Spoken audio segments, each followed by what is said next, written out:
MBBS माने महादेवଙ୍କର ବେକାରୀ ଷଣ୍ଢ।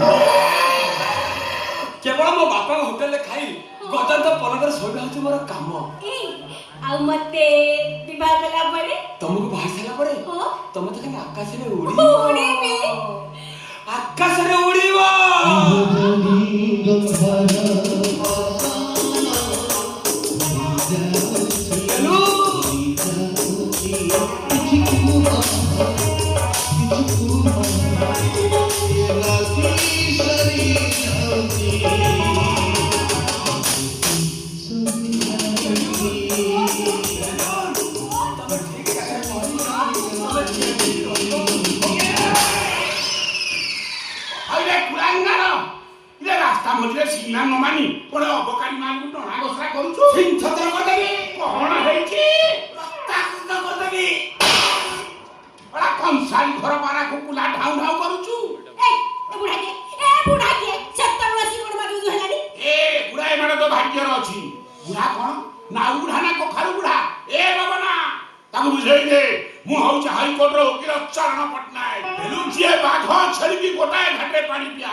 ये मो बापा